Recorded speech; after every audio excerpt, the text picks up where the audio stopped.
안녕하세요. 마음이 따뜻한 부동산 부자들의 경매마마입니다.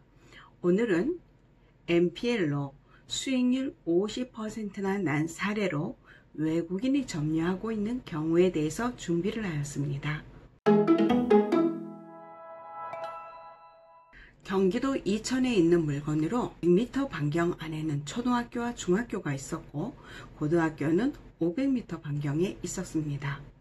그런 괜찮은 물건이기 때문에 시세 조사와 주변 조사를 다 한 다음에 이것을 하기로 결정을 하고 준비를 하였습니다. 채권 계약을 할 때 첨부로 붙어있던 매각 대상 채권 명세서입니다. 대출일 원금이 5억 6,900이었습니다. 계약 당시에 그때까지 이자가 1억 2,300만 원이 쌓여 있었습니다. 그래서 총 금액은 6억 9,200만 원입니다. 이 물건을 4억 7,300에 계약을 하고 저희가 가져오게 되었습니다. 여기에 이천시에 있는 물건으로 호수는 2호 라인 4개, 그러니까 202호, 302호, 402호, 502호 4개의 호수를 가져오게 되었습니다.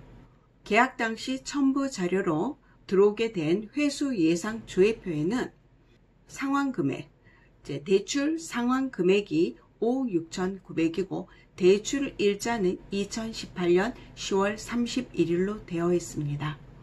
전입 세대 열람을 하게 되면은 202호, 302호, 402호 다 임차인이 있었습니다. 그런데 502호는 보시는 바와 같이 세대별 열람을 하게 되면 임차인이 없습니다. 아무도 없고 안 사는 것으로 되어져 있는데 실질적으로 가면은 외국인이 살고 있었습니다. 502호 임차인을 만났을 때 임차인은 주택임대차 계약서를 보여주었습니다. 그러니까 2018년 10월 31일자로 확정일자가 되어져 있었고 그리고 보증금, 전세금이 8,700만 원이었습니다. 이 계약일은 2018년 10월 17일로 되어 있었습니다. 그런데 두 번째 장을 보게 되면 본 계약은 이 상기 건물의 건축에 대한 금액으로 변제가 될 경우에는 이거를 무효로 한다 하는 계약 내용이 있습니다. 그러면 이거는 건물을 건축을 하고 유치권에 대한 한 부분으로서 이거를 점유하고 있다. 이렇게 주장하고 있었고 그렇게 보여졌습니다. 우리 전입이 되어 있지 않기 때문에 이분한테 외국인 등록 사실증명서를 달라고 했습니다. 그랬더니 보는 바와 같이 이렇게 두 장을 준비해 주었습니다. 첫 번째 먼저 주었을 때는 본인이 아닌 가족이 점유되어 있는 것, 가족이 이 주소에 있는 것으로 주었습니다. 그래서 본인이 된 걸로 저한테 다시 보내주었습니다. 그때 보았을 때는 2018년 10월 23일자로 주소지에 주거, 외국인 등록 사실 증명이 되어져 있었습니다. 우리가 이 물건에 대해서 정리를 해본다면 계약서 작성일은 2018년 10월 17일이었고 여기에 전입일 때는 2018년 10월 23일이었습니다. 그리고 확정일자는 2018년 10월 23일 같이 되어 있었고요. 이 물건의 대출일은 2018년 10월 31일이었습니다. 그러면 선순위 임차인으로서 인정이 되는 것이죠. 그래서 이분은 선순위 임차인에 대한 그것은 이해하지 못하고 있었고 이분이 처음에 말할 때는 유치권자로서 이야기를 했었습니다. 그래서 유치권자로서 인정이 안 된다고 제가 강력하게 이야기를 하면서 법무사를 찾아가서 상담을 했더니 여기는 선순위 임차인으로서 주장을 할 수 있다라고 저한테 얘기했습니다. 저도 그 부분에 동의한다. 인정을 하고 거기에 대한 걸 협상을 하고 해결을 하게 되었습니다. 채권 매입가를 한번 보겠습니다. 4억 7,300에 채권을 매입하고 질권 대출은 90% 4억 2,500을 받았습니다. 보통 질권 대출은 한 80% 전후입니다. 거의 많이 해주면 80에서 조금 안 될 경우도 종종 많이 있습니다. 그런데 저희가 질권 대출을 90%를 받게 된 경우는 첫 번째, 저희가 은행에 우량 고객으로 되어 있기 때문에 90%를 받은 경우이고, 또 은행에서도 이 물건을 조사합니다. 했을 때 물건이 괜찮기 때문에 여기에서 또 90%가 결정이 될 수 있었습니다. 그래서 선생님들이 이거를 할 때, 질권대출을 받을 때 90% 쉽게 되나 보다 이렇게 생각하시면 안 됩니다. 보통 그렇게는 안 해줍니다. 그런데 저희는 여기에서 90%를 받아서 4억 2,500이 되었습니다. 계약금은 4,730만 원이 들어갔고, 질권대출 90%를 받았기 때문에 잔금은 70만 원이 들어갔습니다.